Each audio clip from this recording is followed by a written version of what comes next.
We heard Kevin Durant speak pretty passionately about the things he's seeing on the court, whether he wants to shoot, whether he wants to be a facilitator. Do you sense that he is going to have great game three? He's Kevin Durant. He's one of the great players in the league. I said it yesterday. I think he's the most skilled basketball player on earth, and he's been an MVP. He's been two-time Finals MVP.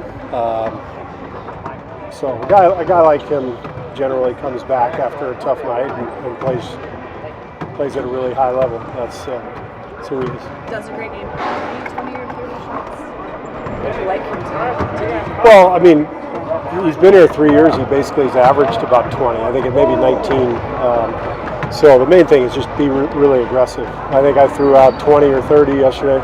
That'd be fine with all of us.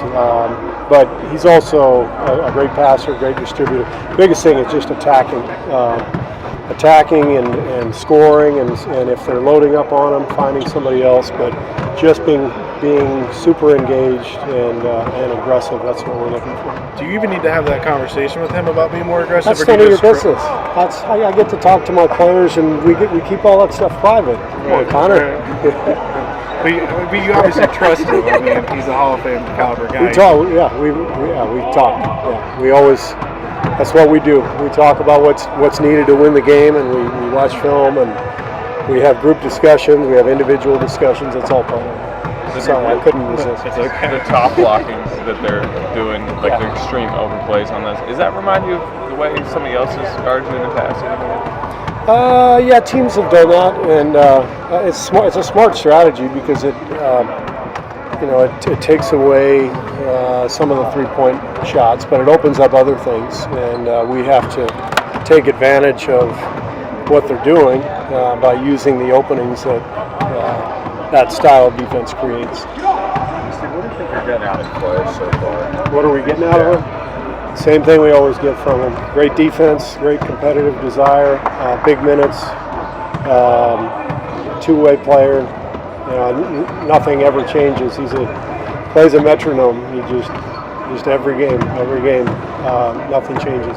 Kevin had talked earlier about the team was talking about trying to get him better looks. So I guess what's kind of your view on that pertaining to Klay? Pertaining to Klay? Yeah. We're always trying to get good looks for Klay. That's paramount, and so we can do a better job with our execution to try to free him up. But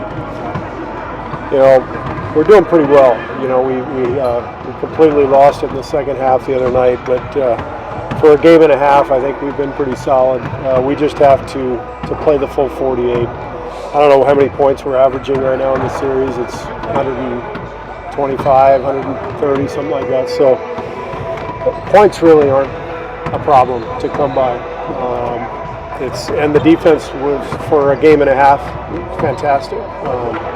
For whatever reason, I said it yesterday, we stopped playing in the second half the other night. So that's the issue. You just got to play the full 48, try to lock them down defensively, and if we do that, we'll be in good shape. Knowing that you guys are doing pretty well, do you ever smile at the narratives that crop up when the Warriors lose the game? I'm not even aware of the narratives.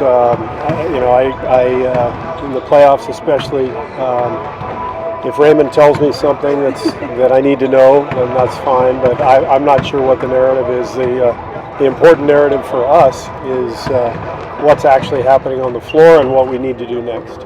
Was that game easier or harder to put behind you than other losses that you've had? Harder. It's it's a very strange night for us, and we've been at this now for years. Definitely the strangest playoff game that I can remember our team having, and the vibe in the second half, and letting go of the rope, however you want to put it. Haven't seen our team in that position before. So, but this has been a long, challenging season, and a lot of things have come our way, and this is all part of trying to stay on top of the mountain for 5 straight years.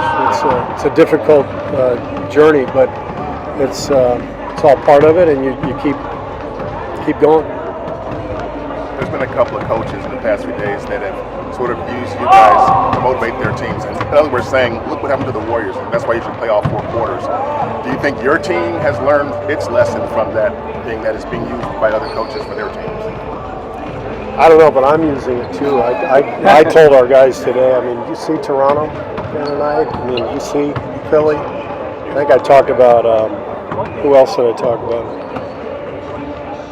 No, I didn't talk about Detroit. I didn't talk about them.